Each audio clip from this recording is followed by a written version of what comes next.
So I'm a medical anthropologist, as Kira said, and I've worked in Papua New Guinea since 2003.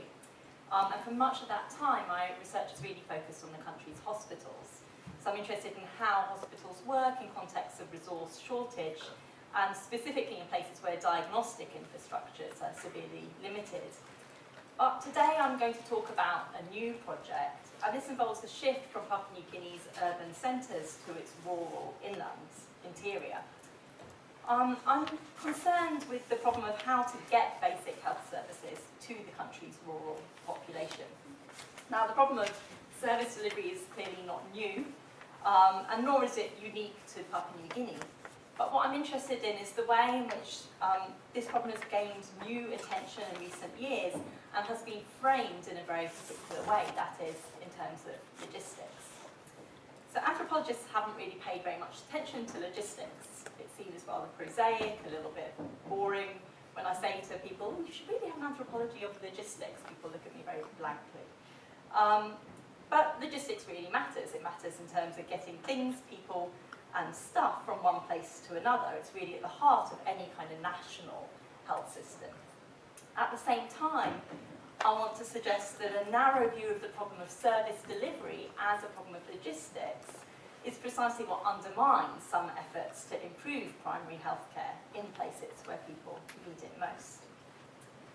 So in July 2014, Isaac, a young doctor and programme manager with MSF, arrived at Kerema Hospital in Gulf Province, Papua New Guinea. MSF had recently added to their long-standing portfolio of domestic and sexual violence projects in Papua New Guinea, with a new project to strengthen TB services in the province.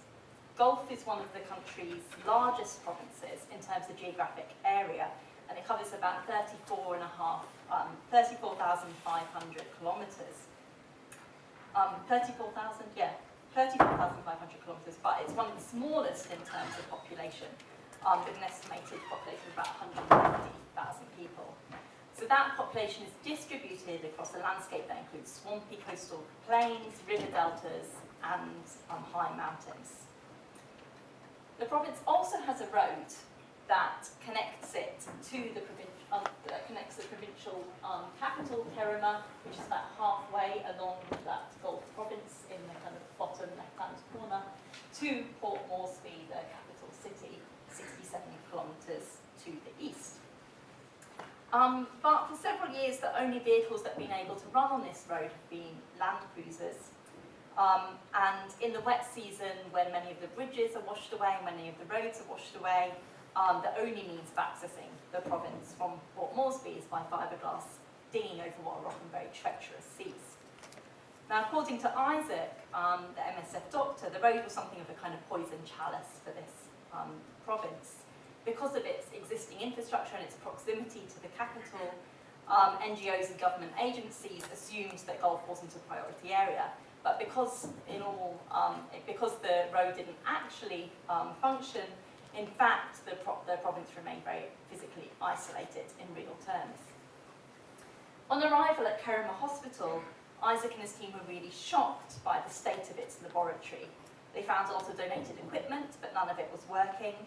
Reagents that were years beyond their use-by date were piled on dusty shelves, and they began by renovating the ward. And then they brought in a Cepheid Gene Expert machine. Now, the Gene Expert machine has been fairly revolutionary in terms of global TB control efforts. For over 100 years, the diagnosis of tuberculosis has depended on either chest X-rays, sputum smear microscopy, or the culturing of bacteria. And all of these are very difficult to equip and to standardise in resource-poor settings. And they take a long time. So if you follow WHO guidelines, smear microscopy would take up to 3 days, and then positive cases would need to be confirmed through bacterial culture, which could take up to another 8 weeks. As this process is very slow, patients are then lost to follow-up while they're waiting for results. Now, developed through a product development partnership between the Foundation for Innovative New Diagnostics and the Cepheid Corporation, and endorsed by the WHO in 2010, the Gene Expert machine promised to radically transform global TB detection services by dramatically reducing the time involved in processing samples. The device can detect the DNA in TB bacteria in less than 2 hours and also tests for rifampicin resistance, a process that usually takes weeks.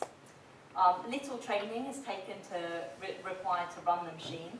It essentially involves loading a cartridge into a drawer, pressing the start button, and it can test up to 4 cartridges in one cycle. So MSF really hopes that introducing this machine to Kerema Hospital would dramatically improve the province's TB detection systems, and that it would then act as a kind of model for other provinces. Instead, the limitations of a hospital-based TB detection system became rapidly clear. The problem with the GeneXpert machine, Isaac explained, is that it's not a point-of-care device. The machine cost them $15,000, but the infrastructure required to keep the machine going was an additional $5,000 just in the initial outlays. The machine is very sensitive to temperature, so you need to have an air conditioning unit. It also needs a stable electricity supply, which in an off-grid location like Kerema means a generator or a solar-powered system. So soon after installing the machine, MSF discovered that it was underused. In fact, they only had a handful of patients presenting each day, and so they would often run the machine just once a day or once every 2 days. The machines shackled them to the hospital laboratory, but they were sure that there were more patients out in the province's remote districts who were not getting tested. Indeed, research from elsewhere in Gulf Province suggested that it had actually one of the highest TB incidence rates in the country at 1,290 per 100,000 people. And to put that in perspective, the WHO's estimate for Papua New Guinea as a whole is 346 per 100,000, so it's dramatically higher. Meanwhile, the patients they did test were getting lost to follow-up. It was not even a case of failing to meet targets for TB detection and cure, Isaac explained. We're not even at the point of trying to meet the targets. We haven't even got the reporting system. We don't know what happens to someone after they're diagnosed. Do they go back to the village and die, or do they get better? As he put it, you can have a first world lab, but if there is no access, then it is no use. The problem of access, as Isaac framed it, was physical. So the first challenge is geography. It's a river province, we call it water world.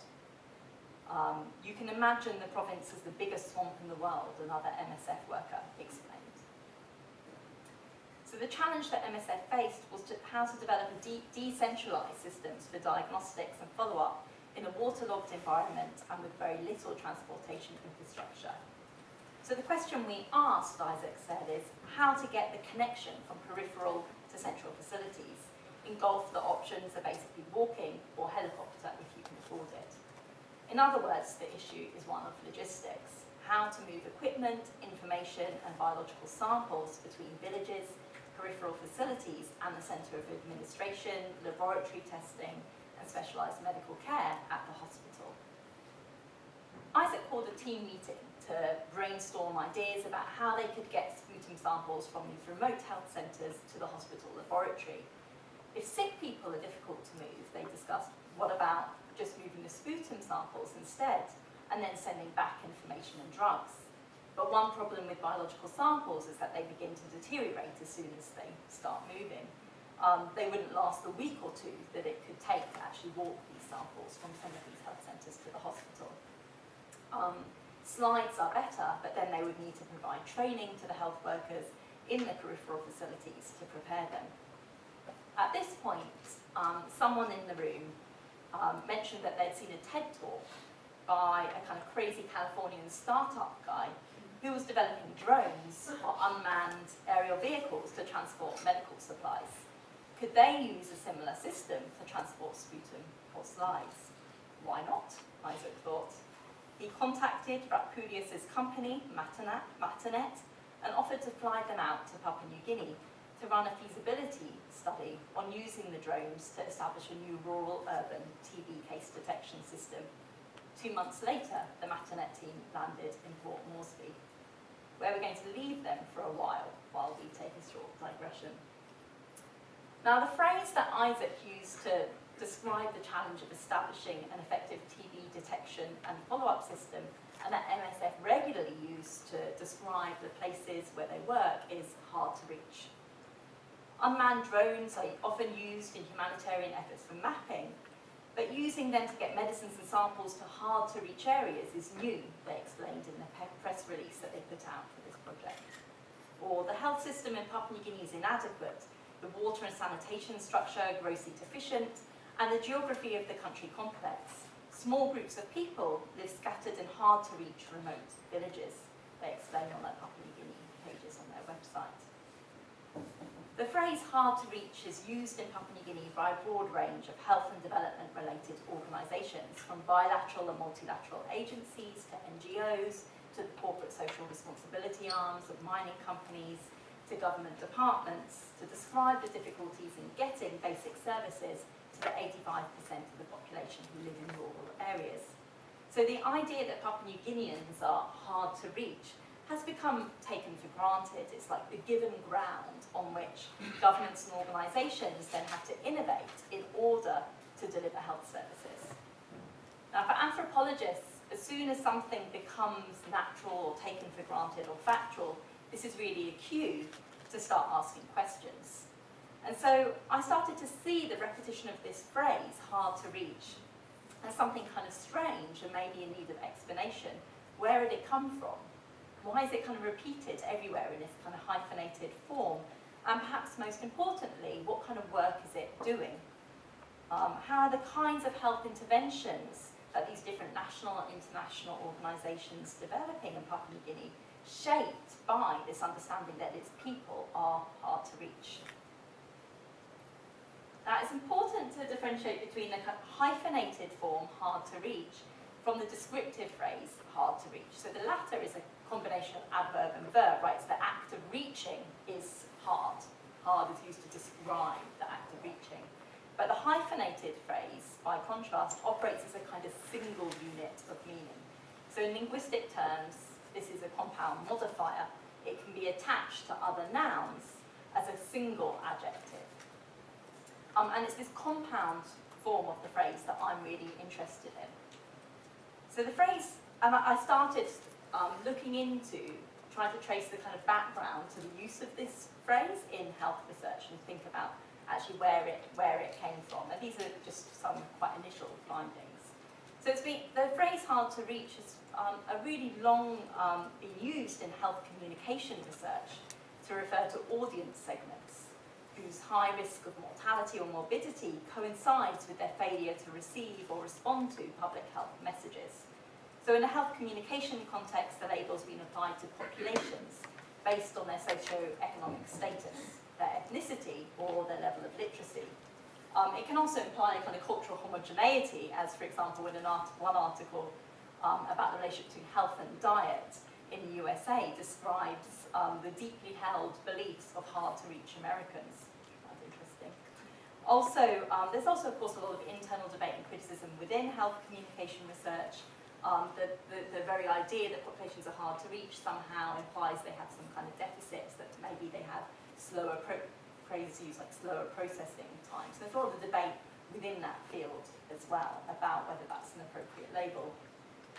It was in the 1990s and in the context of growing policy concerns about the spread of HIV and AIDS in the UK, USA and Canada, though, that the phrase became more widely employed in this compound form by health researchers and policymakers. It was used as a kind of quasi-scientific category designating a particular kind of population. And here, the hyphens between the words, hard to reach, became a much more consistent presence. I don't need to go in here to a whole history of 1990s health policy relating to HIV, but what's really interesting is the way in which the phrase hard to reach became associated in HIV research with the problem of how to access marginalised groups, so including sex workers, the homeless, drug users, or men who have sex with men, another compound modifier. So these groups were considered simultaneously at risk of contracting the disease and unlikely either to access conventional health services or to reveal to health researchers that they were participants of these high-risk groups, precisely because of the kind of stigma and illegality attached to their non-conventional behaviour. So in this context, hard-to-reach population became used synonymously with a whole range of other terms like high-risk groups, hidden populations, marginalised populations and socially disadvantaged populations. So in other words, it became linked to the idea of population. Hard to reach described the characteristics of a particular category of persons, which combined ideas about risk and deviance. And it also attributed responsibility in certain ways. So when health researchers and policymakers talked about hard-to-reach populations, they extended the kind of compound modifier into a compound noun, right? So you now have this new single unit, the hard-to-reach population. It's kind of one thing. And so hard-to-reach becomes a trait of the population rather than a description of the difficulty of reaching. Of the service providers, it stops describing the service provider's experience of trying to reach people and starts describing the population itself. In the late 1990s and early 2000s, there was real growth in HIV research and global health interventions in Africa and Asia. And this meant that the idea of remoteness was added to the idea of the types of population who are hard to reach, so that remote populations became hard to reach. And the addition of this spatial adjective also altered the meaning of the original phrase. So where previously hard to reach was used to refer to particular traits of populations, it was now used to refer to the difficulty of getting health services to people who live in certain kinds of areas. Indeed, as the phrase has increasingly been used to refer to a wide array of services, not just HIV, it's become less attached to certain populations and much more attached to certain geographic areas. So what we've seen then is a kind of shift from the compound noun hard-to-reach population to a new one, hard-to-reach area. And the latter's use is currently used alongside a whole kind of semiotic network of terms like universal coverage, access, last mile, and scaling up to describe the work that international organisations do to try and improve health services in low and middle income countries. I think it's really important to note that all these terms have a kind of spatial connotations. Access is probably the key word here. The issue of healthcare access was highlighted in 2001 by the Commission on Macroeconomics and Health, established by the then head of the WHO, Ro Brundtland, and chaired by Jeffrey Sachs. And a major finding of the CMH report was that much mortality in low and middle income countries could be tackled with existing affordable interventions, were they accessible. The obstacles to that access became kind of seen as a problem in a way it hadn't necessarily been kind of highlighted at such a high level before. But the problems of access were twofold. First of all, the problem of inefficiency, right, that somehow state institutions in low and middle income countries lack the capacity to get those services out to remote areas. And this links directly to the emphasis that access agendas, in a kind of very wide sense, often put on alternative providers, partnership, civil society organisations, who are seen as more effective at delivering these services, at dealing with this logistical problem. And the other cause, so one problem is inefficiency, and the other problem then is just a sheer shortage of resources. And today, hard to reach and access are often used, they often come up together in global health speak.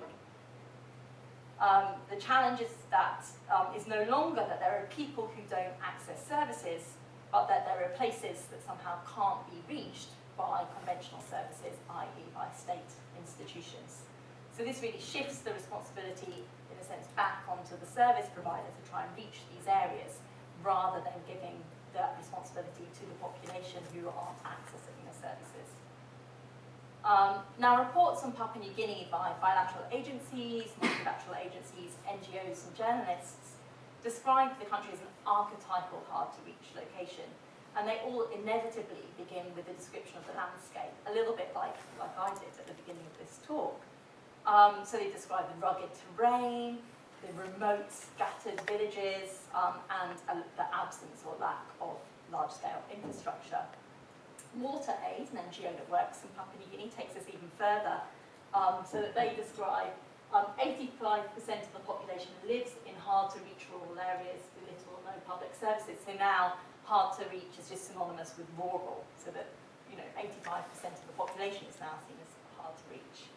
And it also comes up a lot in academic, scholarly articles relating to health service delivery in Papua New Guinea. It's used as a kind of scientific category. So here, for example, this article used hard to reach to refer to a whole section of health facilities that were, of villages that were a certain distance from the nearest health facility.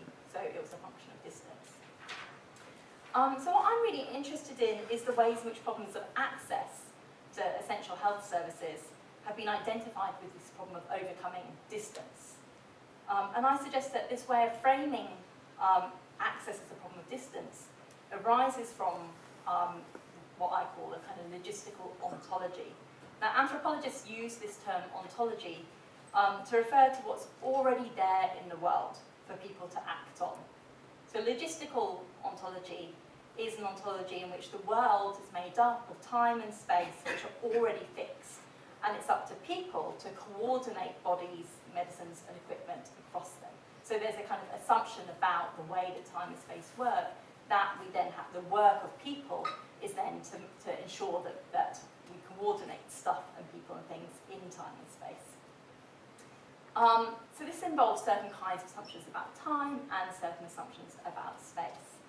So in terms of time, whether we focus on state weakness, state fragility or geography, hard to reach is often presented as a kind of ahistorical or natural condition. And in my recent book on hospitals in Papua New Guinea, I gave a historical account of medical infrastructure in the country in order to counter narratives of state failure by showing that the present day absence or depletion of infrastructure is actually an effect of colonial and post-colonial interventions by foreign governments and international organisations. So the absence of public infrastructure is neither a natural state of an untouched, remote landscape, nor is it an effect of internal state failure. It's a product of social, economic and political processes and relationships. But today I really want to focus on space. So in terms of space, the portrayal of access as an issue of distance and logistics entails a particular representation of the Papua New Guinean landscape as empty physical space. Landscape is just presented as space to be moved across, rather than a landscape that is intimately tied to kinship relationships or gardening practices or exchanges with spirits. For a Papua New Guinean living in Gulf Province, there is just no such thing as empty space. As you walk through places that are associated with other persons or spirits, trees that people have planted, places where spirits live, lands that maybe a cousin once gardened. In other words, as you actually walk through your relationships with other people and beings. So the idea that you can move across space doesn't really make any sense. And one effect of this way of thinking about space as just distance, standard distance, is that all hard-to-reach areas, in a sense, become the same. So, and if all space is the same, in that it's all empty distance, and if you can compare then a hard-to-reach area in Papua New Guinea and in Nigeria on the basis of maybe how far people are from a health centre, then ultimately you can also find the same kinds of solutions. So I want to suggest that a logistical ontology, a logistical understanding of space and time, is ultimately a point-to-point ontology. You have places, and then you just have space that has to be moved across between them. And this gives rise to certain kinds of solutions, which I call a point-to-point infrastructure. So infrastructure that can transfer people, stuff, energy between points on a map. And I want to use the rest of this talk to think through some of the kinds of solutions that have emerged in global health as a response to this problem of logistics. And once you see the problem as one of logistics and one of distance and how to traverse distance, what kinds of solutions are then being developed, specifically in relationship to that kind of framing. And I'm going to talk about, very briefly, about 5. The mobile technology, the manager, the kit, the project, and the new infrastructure. So first, the mobile technology, or technologies designed for sparse environments, or people often talk about frugal innovation. So if there's no infrastructure, then maybe we need to design technologies that can work without infrastructure. And point-of-care diagnostic tests are a very good example of this. Tests that are designed to work with where there is no laboratory, where there's no power, or where there's no expertise. Now, for a while, GeneXpert was really celebrated as a point-of-care test, but it became rapidly clear that this machine was not really feasible for use at the point of care, precisely because it still depended on huge amounts of infrastructure, most notably on an electricity supply. So in that case, it wasn't really designed for a place without infrastructure. Rather, it was implicitly assumed that certain kinds of infrastructure would be there. I've also carried out research on malaria rapid diagnostic tests in Papua New Guinea, which are, this is a photograph of it, but very lateral flow tests that within 15 minutes can, just with a drop of blood in the well, can show up whether someone has malaria, and also different kinds of tests can show whether people have falciparum or vivax malaria as well. And these are really celebrated as point-of-care tests, right? It's as simple as a pregnancy test. You can carry them anywhere. They're small, they're light, they're portable, and you need very, very limited training to be able to carry out this test.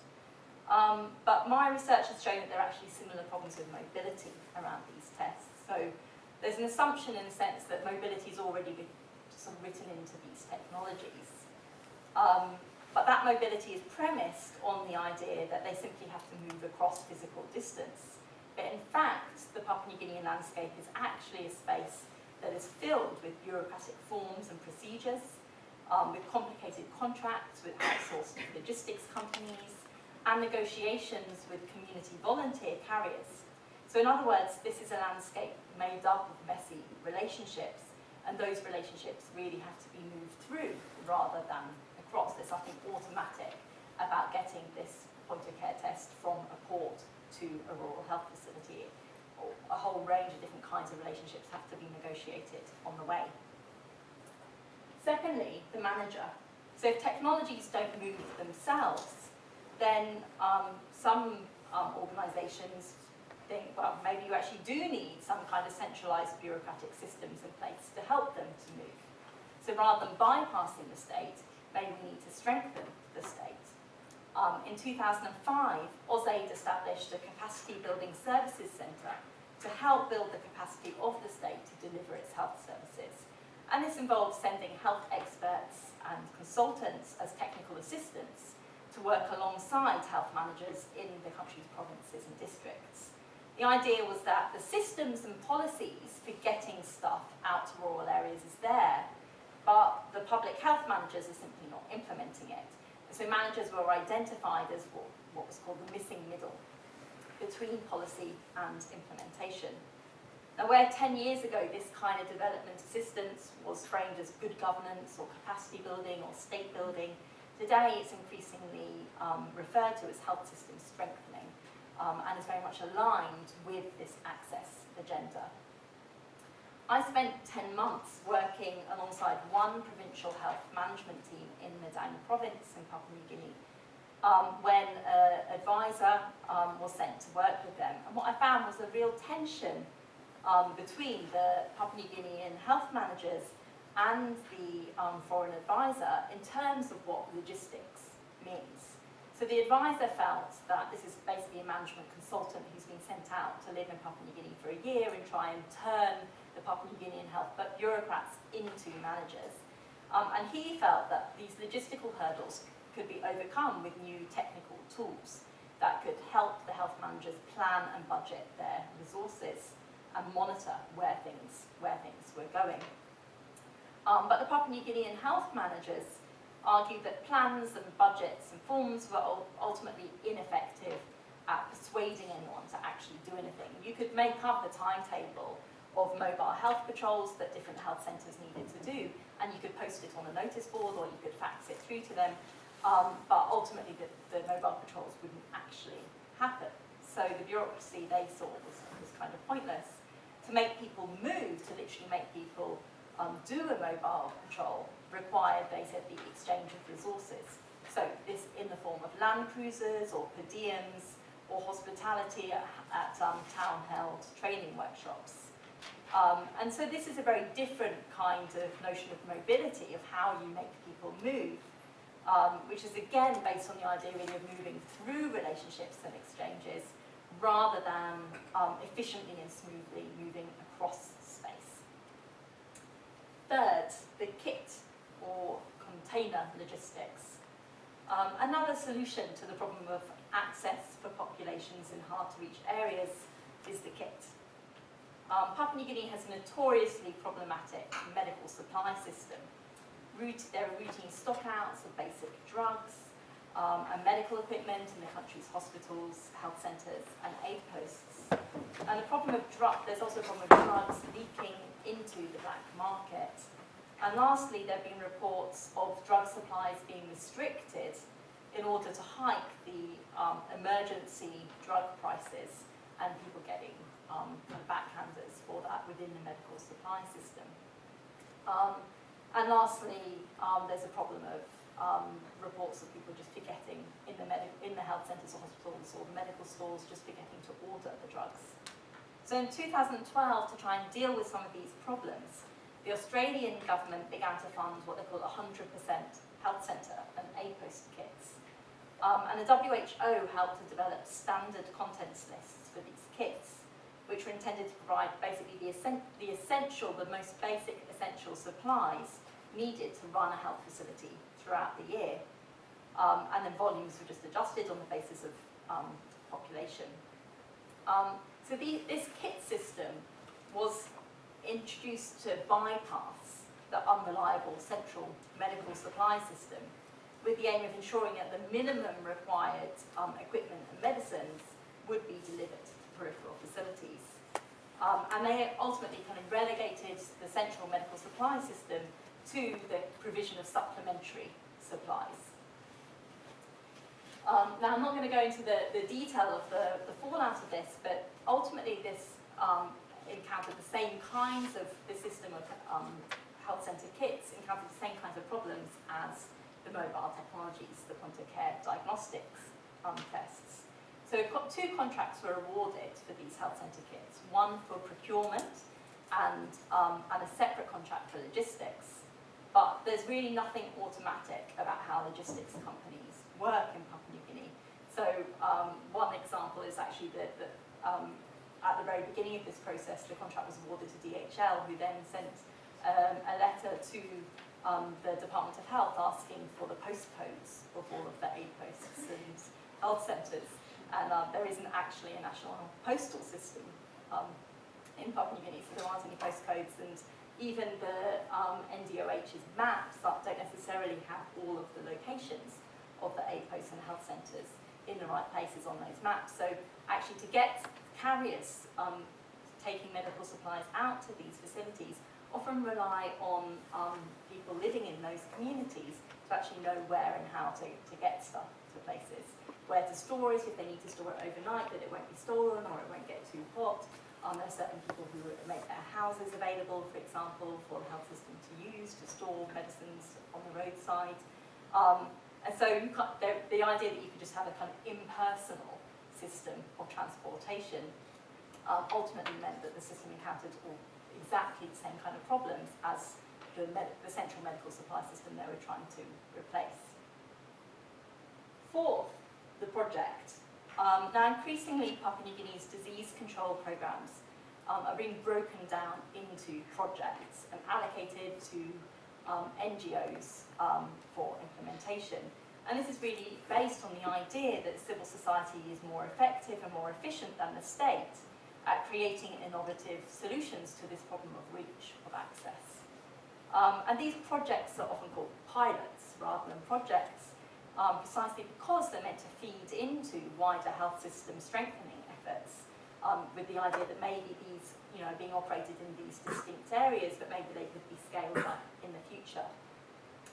But precisely because these projects often have to show that they're successful in order to have a future, they have to prove that they are efficient and cost effective in order to get repeat funding. The contracted NGO often has to cut out what they call the hard-to-reach districts. So, for example, in 2011, World Vision were coordinating certain components of the National Stop TB programme in Madang province with funding from the Global Fund. But they didn't actually, although they officially were running this pilot in the whole province, they didn't actually work in all the districts in the province. So this poster on the wall in their office is quite telling. It has all of the districts listed, Bogia, Madang, Sungkar, Usino Bundi, Raikos and Middle Ramu. But you'll see on the far right where they've noted their case detection rate, there is no number for Middle Ramu. And in fact, when I talk to them about this, they don't actually work in the Middle Ramu.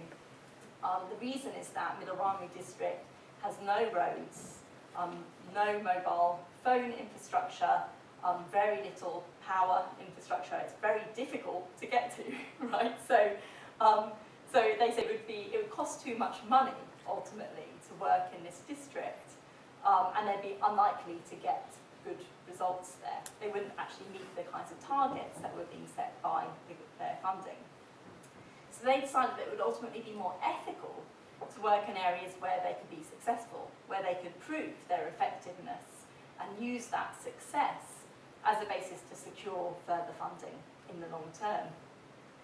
In other words, the very organisations that are being championed as for their efficiency and cost effectiveness and their innovation in reaching hard to reach areas, in fact actually turn out to depend for their efficiency and cost effectiveness on cutting out those areas.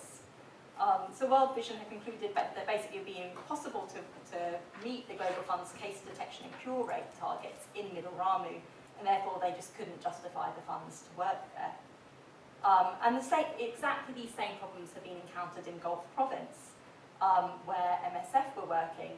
Kerema district had ultimately been left out of the national Stop TB campaign, precisely because many of the NGOs who had been subcontracted these different portions of that campaign, of that control programme, were not actually willing to work in that district because they wouldn't be able to meet their targets if they did so.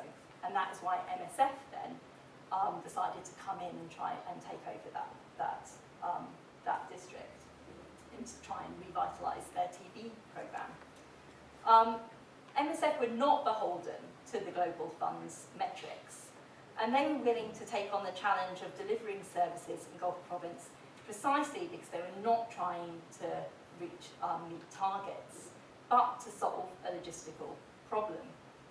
So in their view, if technologies don't substitute for infrastructure, if health managers don't think logistically, and if NGOs find that there's nothing effective or cost efficient about reaching remote rural areas, then the final solution is basically to build a new infrastructure. And this is what Matanet, this drone company, offered MSF.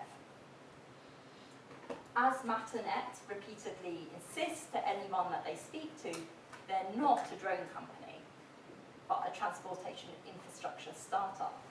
This is not about drones, this is about access. Paula Santana, one of Matanet's founders, told me. That infrastructure includes a drone, a series of charging stations, and navigational software.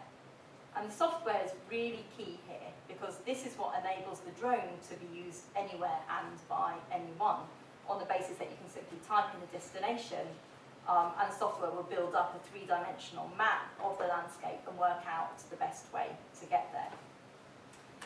But as you can see, this vision of infrastructure is still very much based on this idea of point-to-point transportation. And as Matanet discovered, this is harder to establish in Papua New Guinea than they thought. So before going to Papua New Guinea, Matanet did a lot of preparation. The key issue was pulling together the data that was needed for the software to work effectively. They got a lot of open source data from NASA. They asked the Papua New Guinean government for some maps and GIS data, but when they got to Papua New Guinea, they discovered straight off that the location of Kerema was completely wrong. Their own experience of getting from Port Moresby to the hospital convinced them that their system was worthwhile. This was an image they took of their car getting stuck on the road between Port Moresby and Kerema Hospital. But these logistical challenges also, it turns out, made it very difficult to operate their own infrastructure. For example, they would be in Kerema, and the MSF security protocols said they needed to be back in Kerema again by 5 p.m. But they needed to get to Malalua in order to test the drone, and that's a 4-hour drive away. When they get there, they have very bad connectivity. They can't actually get their data software to connect to the internet, and it takes 2 hours to get it to the drone to take off. But by then, they actually have to get back in the car again and get back to Kerema. Ultimately, they found that they had 2 hours in any day to set up their technology. And they felt that there was a huge amount of expectation also from MSF, who'd just flown them all the way from the US over to Papua New Guinea. But they often found that they couldn't actually get the drone to fly at all because the software data was completely wrong, or because the wind and the rain made the flying conditions impossible, or because the roads were impassable and they just literally couldn't get to the place where they wanted to do the test. So they took 3 drones, they made 4 test flights, and they lost 2 drones. One they retrieved almost immediately, but the second they never found. The logistical imaginary underpinning the drone project, as you can see, is that you can bypass all the problems on the ground of who's going to carry stuff by literally flying kind of over people's heads. In a sense, a drone really does traverse distance. It just flies through empty space. Only not really, because it needs charging stations, and those need people to maintain them, and it needs reliable data, which actually means people have to literally go out and map the landscape. There's no real escaping the kind of sticky, muddy earth. Interestingly, 2 months after Martinet had left, a man turned up at Kerema Hospital carrying the lost drone. The place he claimed to have carried it from was way off route, and he'd walked for several days. But I think what's really fascinating here is that the man had walked. The drone was delivered. So why did he walk? Well, I didn't get the chance to go to Gulf and talk to people about their perceptions of this drone project. But I suspect, based on my previous research, that he walked because he anticipated some kind of exchange and some kind of future sets of relationships coming out of the return of this drone. That maybe the return of the drone might be the beginning of a relationship with MSF. It could lead to further exchanges, maybe of money, maybe of work, or maybe he'd persuade them to come and work and deliver services in his area. I can't really be sure, but we do know that he walked. And that walking turned out, in this case, to actually be more effective at moving stuff than flying.